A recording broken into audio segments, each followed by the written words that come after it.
If you're watching this video, you're either deep into fantasy playoff mode or your playoffs start way too late. Either way, we're gonna go through our list of players to add and stream to help you get that W. We're gonna break our suggestions down into the following groups: Kings players, Memphis players, Pacers players, guys from Washington, players from Philly, and everybody else. Let's start with the Kings players. Monk on the blow by. Took the contact. Another year, another season of feeling bad for Malik Monk still being on the Kings roster. His minutes could easily be cut in half this week, but over the last 7 days, he has averaged over 20 points and almost 5 assists. And that's worth mentioning for somebody only rostered in 16% of Yahoo leagues who plays for a team with a back-to-back on Saturday and Sunday. Malik Monk can't get it to fall, but another offensive rebound. Achua got two on him. Hey, Rob Dillon. Precious has transformed from a role player to a silly season MVP candidate. He just dropped a career-high 29 points on 13 of 19 shooting against Dallas, then followed that up with another 29-point, 12-rebound double-double against the Pelicans. This man is averaging 20 and 10 on 62% shooting from the field over the last week and is now feasting on fellow tanking teams. So it's a good thing he's playing against 2 of them this week. Yep, got deep position. Stayed with it. A little pity pad. Oh, that should be gold. Okay. Maxime has pulled down 10 or more rebounds in 6 of his last 9 games and has scored double digits in all of those 9 games. He's a double-double machine, shooting over 56% from the field on the season. His rebounding and efficiency make him a lock to produce as long as Sacramento continues to tank, which, spoiler alert, they will. Jerome has an opening, works, and scores! Ty is one of the vet guards still getting minutes during the Memphis tank, and he's taking full advantage, averaging nearly 20 points and 2 steals over the past week. The assists are solid too. Schedule-wise, Memphis has 4 games in 5 days to start the week, but no games on the weekend, so factor that into your plans.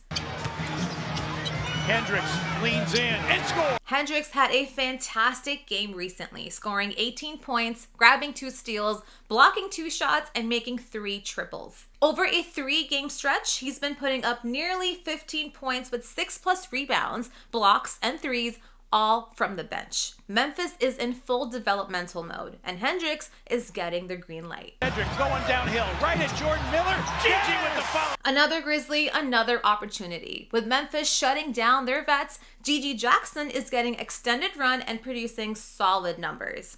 Over 15 points and 7 boards with nearly 2 blocks per game over the past week. We're not expecting those block numbers to continue, but 1 per game is sustainable. Caro. Hardy, no good. Champagny. Washington thrives in the silly season, and the most reliable of the bunch is Justin, who has also been averaging over 1 steal and 1 block for the past month. And they leave Bryce. Batted away. Collecting rebounds must run in the family, and Reese has pulled down over 40 in his first 4 NBA games. He's still on a 10-day contract, so he might be out of the league before ESPN adds him to their player database. But if he gets another 10-day and you need help in rebounds, then add him. Feed beautifully. Over it comes to Huff. Spins one up. Ooh. It feels like every waiver wire video we've done this season has J Huff in it. You know the deal by now. Add him until Zubac returns, if he ever does. The hands of Jackson. Rotated to Walker. Jarris Walker has locked down 30 minutes per game over his last 11 games with Indiana, averaging 15.5 points, 7.5 rebounds, and 4 assists in that stretch. He can be streaky, but if Zubac isn't returning anytime soon, then his form should continue. Oubre for 3. Good. Small sample alert, but Oubre has been a force when healthy for Philly. He dropped 24 points with 2 steals and 3 triples in his most recent outing before missing time with an illness. The key here, Philly has the only 5-game week in the league, including 3 games in 4 days to start the week and a back-to-back on the weekend. Paul George is suspended. Joel Embiid is hurt. VJ is dealing with a back issue, and Maxey is set to miss 2 games. If Oubre is back from his illness, he's gonna eat. This guy did great work. Speaking of that Philly 5-game week, Jabari Walker just exploded for back-to-back 20-point games. With Embiid, George, and Edgecombe all out, Walker is getting serious run and taking full advantage. At just 6% rostered, he is the definition of a sneaky streaming play. Grimes for three.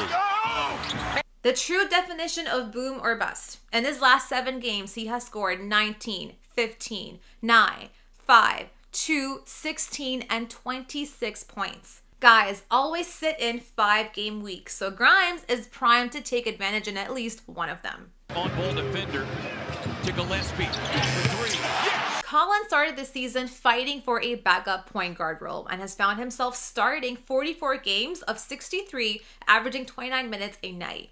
His starting role is locked in with Brooks recovering from a broken hand. I'm just going to stop the sales pitch right here because he should already be on your roster. Meanwhile, here's Sexton. This time, oh yeah. Whether it's starting or coming off the bench, Colin Sexton is a bucket. The only concern is the limited nature of his production. Points, threes, free throws, and not much else. But if you need scoring in your fantasy playoffs, then Colin is your guy. Left on the table. Rob had a slip. He had a lob. We're not used to seeing Jeremiah on the court at this time of the season, but right now he's on an absolute tear, scoring more than 20 points in 7 of his last 8 games while collecting 6 steals in his last 4. He's averaging 19 points for the season, so it shouldn't be a surprise, but for some reason it is. The 19-year-old is fully unleashed in Utah's tankathon. With Lauri Markkanen expected to miss multiple weeks with a totally legit hip injury, Bailey's minutes are locked in at 32 per game. He averaged 15.4 points with 5.2 rebounds over the last month, and the arrow is pointing straight up. Cooper flag. Looking for Gafford again. Gafford is shooting 83.4% from the field over the past 7 days. He's one of the few functional big men left standing in Dallas, and he just dropped 21 points and 11 rebounds on Toronto. Sure, he's a boring pick, but if you need elite field goal percentage and blocks, look no further. It's Bean, and it comes back the other way. Santos, and one! Santos just signed a 3-year, $15 million extension with Golden State. They believe in him. With Steph Curry still nursing his knee and Porzingis barely available since the trade deadline, Santos has been averaging 32 minutes over his last 11 games.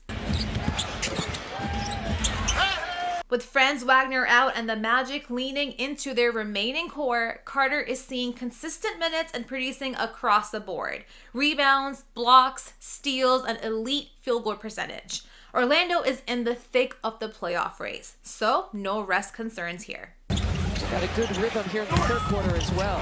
De Silva picks up his... De Silva has been taking on a much bigger role with Wagner sidelined, averaging over 31 minutes in his last 7 games. He led the Magic with 19 points in the win over Dallas and is providing a balanced spread of fantasy production. If Wagner remains out, De Silva is an option in deeper leagues. Having Steve Nash, the former Sun, 6 points isn't going to win you the points category, but 8.8 rebounds and 1.8 blocks in a 4-game week. That is a blocks and board specialist who can help anchor your big man categories. Charlotte is running heavy Diabate minutes as they develop their young core, and he'll help pad out those big man categories for you. Forget, might be the only assist I give out.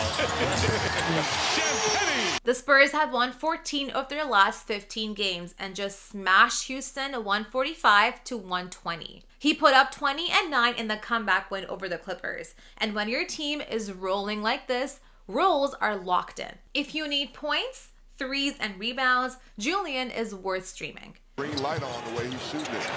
He might be better suited to coming off the bench, but Phoenix is short on big men and also has seen a spike in minutes, playing just under 30 a night in his last 6 games. Be aware, Phoenix has no games on the weekend, so his value is focused on the early part of the week. And that's a wrap for this one. A parting reminder that Philly plays 5 games this week and New Orleans only plays twice. Stay safe and stay streaming.